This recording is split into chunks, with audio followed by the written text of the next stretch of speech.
Now, I just have an apology to make for you guys because when I uploaded my last video, I'd say I have a video uploaded 30 minutes after that. And like most of you guys know, it's been nearly a week, but I had a family emergency. So I really couldn't make or upload that video. So, sorry about that. We got everything sorted out. Also, my handy cam's working again. It turns out the help sections on Google actually work. Who would have thought? But anyway, I'm going to be talking about how my favorite superstar of all time, the Ultimate Broski, Long Island Iced Zack Ryder, might be getting another push. Now the Ryder Revolution may start again. Now, Zack Ryder has been my favorite superstar ever since I've watched WWE. I remember some of my earliest memories of him. I remember I saw a match when he faced the Big Show. It was like 2012, I think. And I just remember, this is before I really had a favorite superstar. I just remember thinking, dang, he has so much gear. So I remember walking down the ring, threw his headband in the crowd, threw his sunglasses in the crowd, and then threw his shirt in the crowd. But I liked him just because of what he did after I learned what happened. So I'll give you a history lesson before we talk about if he's getting a push. And if you guys don't want to hear me talk about Zack Ryder history pretty much, from what he did from basically 2011 up until the current era, I'll put the time down below in the description of what you can skip to. So Zack Ryder basically started out in ECW when it was rebranded under as WWE's developmental program.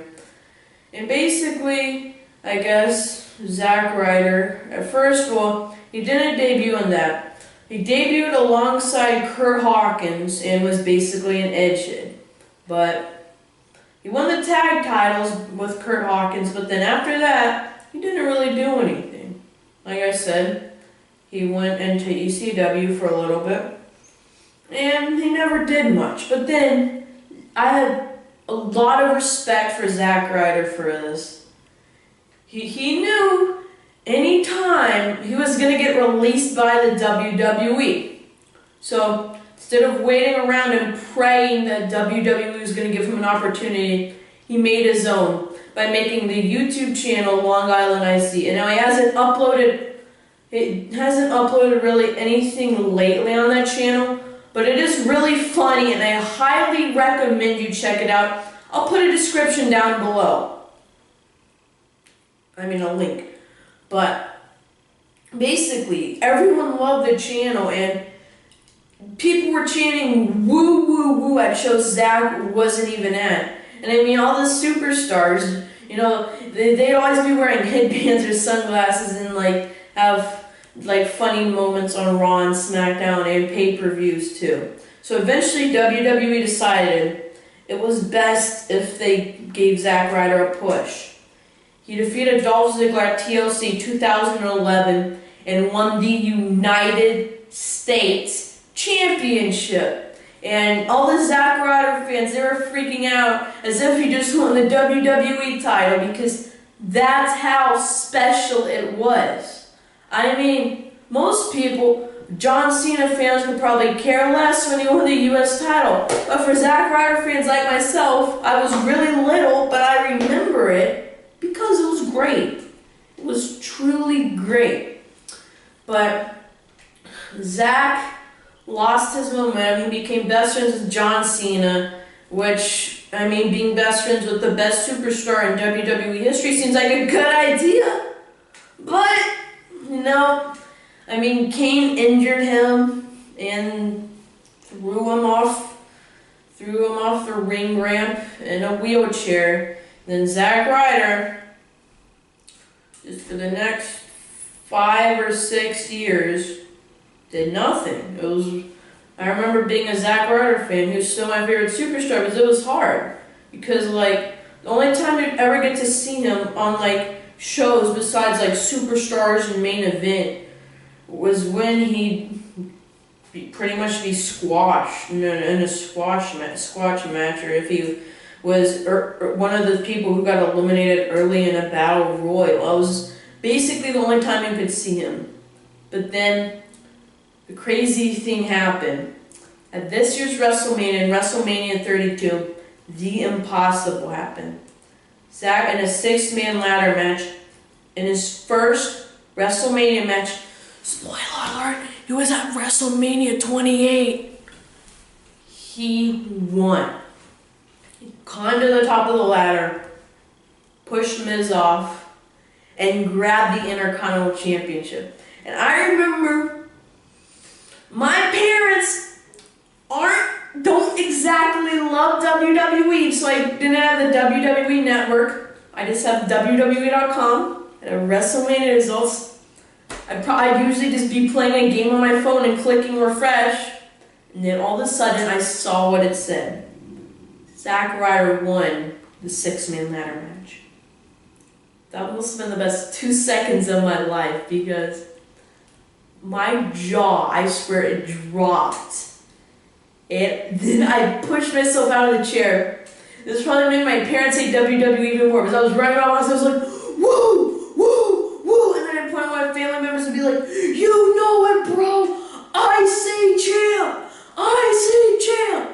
I was so pumped that Zack Ryder, after 5 years of nothing, finally won. Zack had an opportunity. I couldn't wait to see what he'd do with the title, but then my happiness was turned into sadness, because exactly 24 hours later on Monday Night Raw, Zack Ryder lost it to The Miz, and no one really likes The Miz. I'm sorry if I just offended any Miz fans out there, but it made me pretty mad.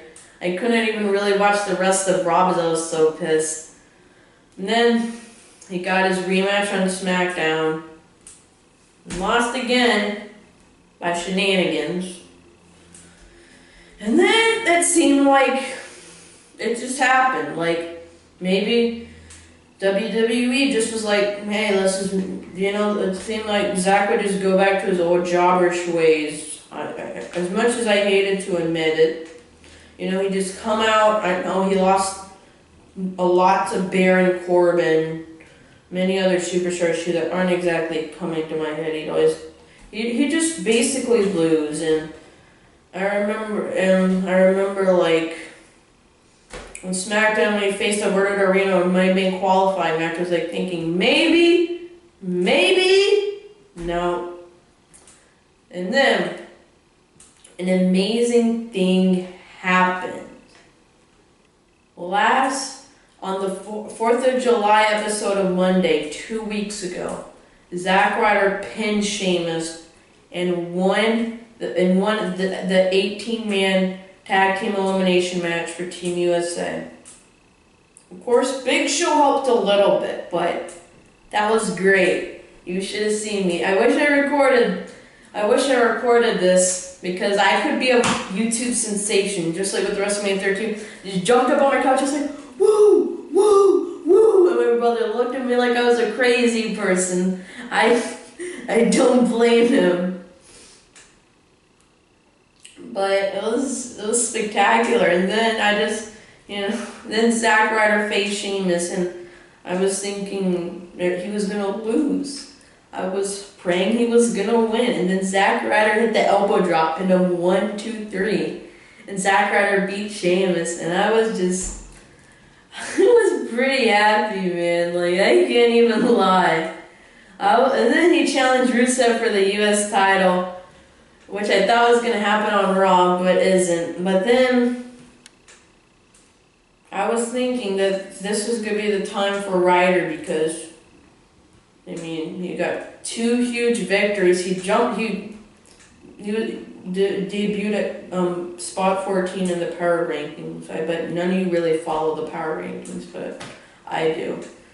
And it was great. But then this Monday, he had a singles match against Sheamus, and I was thinking, okay, I guess he'll probably. I thought the U.S. title match was gonna be on Raw, because I don't know I kind of realized my mistake midway through the week, but then I thought, okay, Ryder's gonna put over Shane. I know Ryder's gonna beat Sheamus, get more momentum. Woo woo woo! I was excited because I was 99% sure Zack was gonna win, but then he lost. But Rusev did accept his U.S. challenge, but